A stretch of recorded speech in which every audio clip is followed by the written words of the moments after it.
Assalamualaikum warahmatullahi wabarakatuh. Saya Hilwa Muslimah dari kelas 3302 dengan nomor NPM 33118161 akan mempresentasikan materi siklus pendapatan, penjualan, dan penagihan kas dalam mata kuliah Sistem Informasi Akuntansi. Pertama, aktivitas bisnis siklus pendapatan. Siklus pendapatan adalah rangkaian aktivitas bisnis dan kegiatan pemrosesan informasi terkait yang terus berulang dengan menyediakan barang dan jasa ke para pelanggan dan menagih kas sebagai pembayaran dari penjualan-penjualan tersebut. 4 aktivitas dasar bisnis yang dilakukan dalam siklus pendapatan. Pertama, entry pesanan penjualan mencakup 3 tahap, yaitu mengambil pesanan dari pelanggan, memeriksa dan menyetujui kredit pelanggan, memeriksa ketersediaan persediaan. Yang kedua, pengiriman. Proses ini terdiri dari 2 tahap, yaitu mengambil dan mengupload pesanan dan mengirim pesanan tersebut. 3. Penagihan dan piutang usaha melibatkan penagihan ke para pelanggan, memelihara data piutang usaha. Keempat, penagihan kas melibatkan menangani kiriman uang pelanggan dan menyimpannya ke bank. Tujuan utama siklus pendapatan adalah untuk menyediakan produk yang tepat dan waktu yang tepat dengan harga yang sesuai. 2. Prosedur pemrosesan informasi. Siklus pendapatan, keputusan-keputusan penting. Yang pertama, haruskah kredit ditawarkan kepada pelanggan? Kedua, berapa banyak kredit yang seharusnya diberikan ke tiap pelanggan? Ketiga, apa syarat-syarat kredit yang seharusnya diberikan? Dan yang terakhir, bagaimana pembayaran pelanggan dapat diproses untuk memaksimalkan arus kas? Entry pesanan penjualan. Fungsi entry pesanan penjualan mencakup 3 aktivitas utama, yaitu yang pertama mengambil pesanan dari pelanggan, kedua memeriksa dan menyetujui kredit pelanggan, yang ketiga memeriksa ketersediaan persediaan. Kebutuhan informasi dan prosedur. Sistem informasi akuntansi harus menyediakan informasi operasional yang dibutuhkan untuk melakukan fungsi-fungsi berikut ini.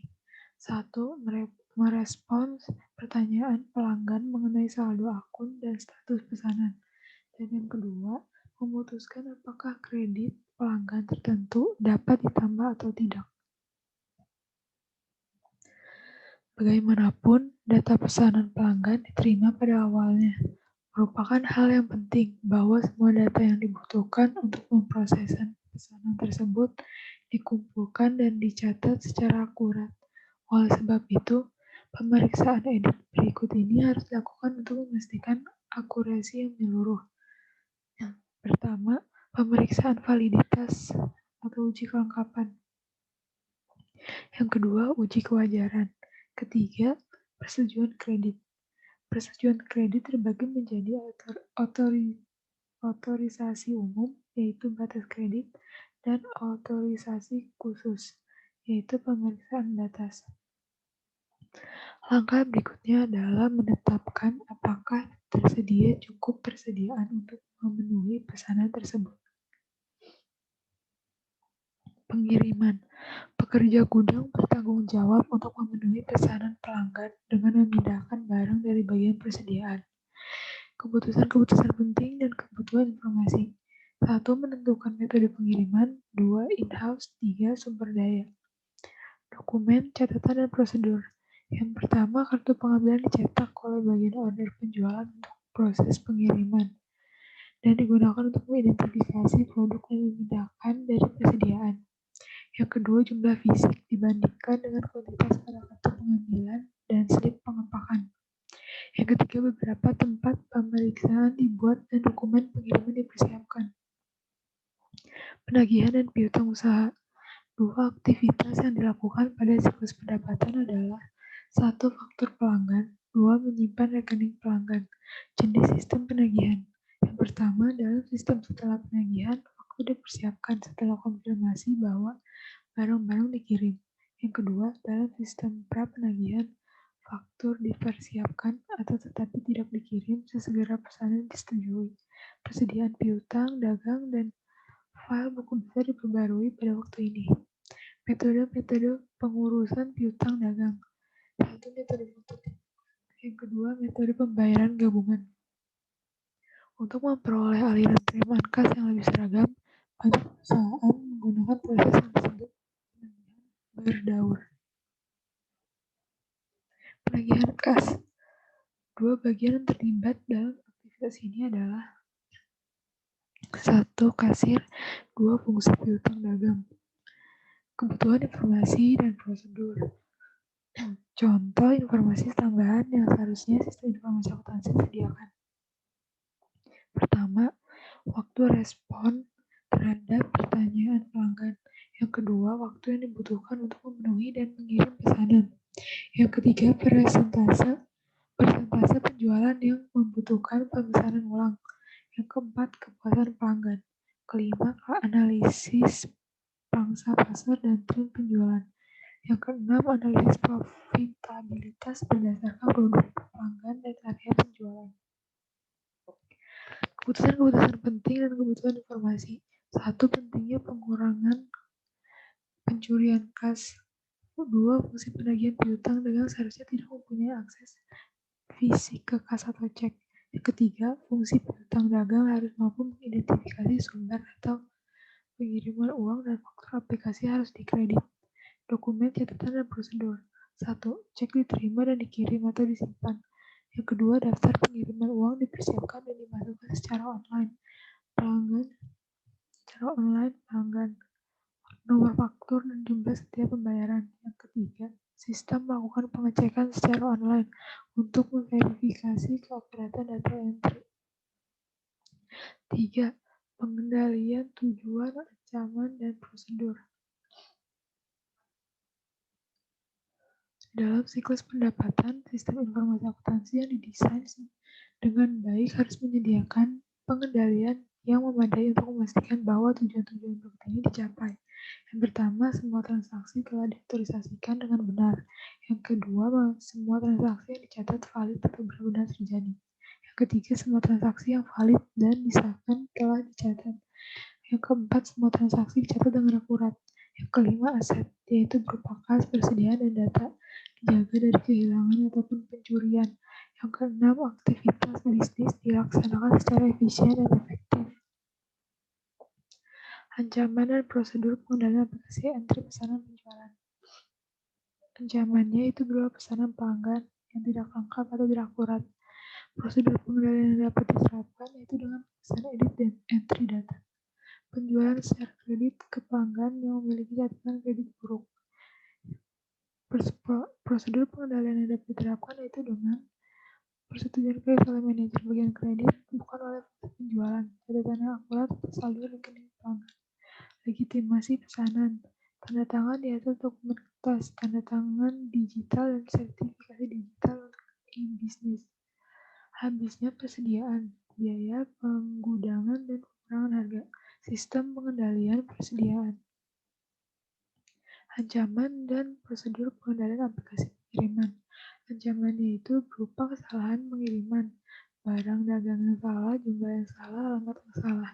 Prosedur pengendalian yang dapat diterapkan yaitu dengan rekonsiliasi pesanan penjualan dengan kartu pengambilan dan set pengepakan, memindai kode garis pengendalian aplikasi yang terdata. Kemudian ada pencurian persediaan. Dapat diterapkan batasi akses fisik persediaan, dokumentasi semua transfer internal persediaan, perhitungan fisik persediaan secara periodik persediaan, dan rekonsiliasi perhitungan dengan jumlah yang dicatat. Ancaman dan prosedur pengendalian aplikasi penagihan dan mitra usaha. Ancamannya itu berupa kegagalan untuk pelanggan. Prosedur pengendalian yang dapat diterapkan yaitu dengan pemisahan fungsi dan penagihan. Pemberian nomor terlebih dahulu ke semua dokumen pengiriman dan konsiliasi faktur secara periodik.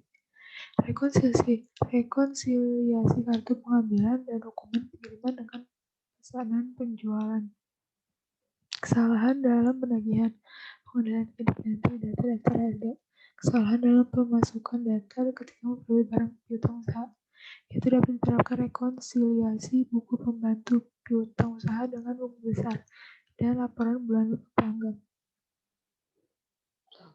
Berikutnya ancaman dan prosedur pengendalian aplikasi penagihan kas. Ancamannya berupa pencurian kas. Prosedur pengendalian dapat diterapkan yaitu dengan cara pemisahan tugas, minimalisasi penanganan kas, kesepakatan box, konfirmasikan pengesahan dan penyimpanan semua penerimaan, rekonsiliasi periodik laporan bank dengan catatan seseorang yang tidak terlibat dalam pemrosesan penerimaan kas. Masalah pengendalian umum. Ancamannya berupa kehilangan data dan kinerja yang buruk. Dapat diterapkan prosedur cadangan dan pemulihan dari bencana, pengendalian akses atau secara fisik dan logis, persiapan dan pinjaman laporan kinerja. Yang keempat, kebutuhan informasi siklus pendapatan dan model data. Model data REA menyediakan satu metode untuk merancang basis data yang efisien, terintegrasi, baik data keuangan dan operasi. Model data REA sederhana untuk siklus pendapatan perusahaan manufaktur harus mencakup informasi berikut. Dua sumber utama yaitu kas dan perusahaan berguna dalam siklus pendapatan. Sistem informasi akuntansi didesain untuk mengumpulkan, memproses, dan menyimpan data kegiatan bisnis agar manajemen mendapatkan informasi untuk mendukung pengambilan putusan. Kebutuhan informasi siklus pendapatan yaitu data operasional. Data operasional dibutuhkan untuk mengawasi kinerja dan untuk melakukan tugas-tugas rutin berikut ini. Yang pertama, respon pertanyaan pelanggan mengenai saldo akun dan status pesanan.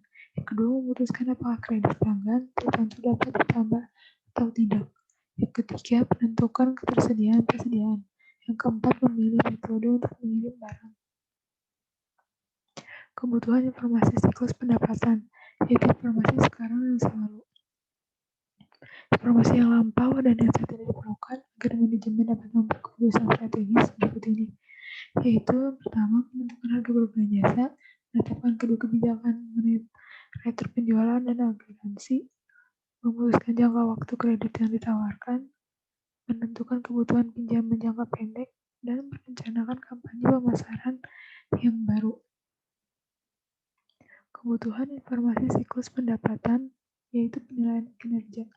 Sistem informasi akuntansi juga harus menyediakan informasi yang dibutuhkan untuk mengevaluasi kinerja proses yang penting, yaitu berikut ini. Yang pertama, waktu merespon terhadap pertanyaan pelanggan. 2. Waktu yang dibutuhkan untuk memenuhi dan mengirim pesanan. 3. Persentase penjualan yang membutuhkan pemesanan ulang. 4. Tingkat dan tren kepuasan pelanggan. 5. Analisis pangsa pasar dan tren penjualan. 6. Analisis profitabilitas berdasarkan produk, pelanggan, dan area penjualan. 7. Volume penjualan dalam dolar dan jumlah pelanggan. Yang ke-8, keefektifan iklan dan promosi. 9. Kinerja staf penjualan. Dan yang terakhir, 10. Pengeluaran piutang, ragu-ragu, dan kebijakan kredit. Sekian presentasi yang dapat saya sampaikan. Kurang lebihnya, mohon maaf. Assalamualaikum warahmatullahi wabarakatuh.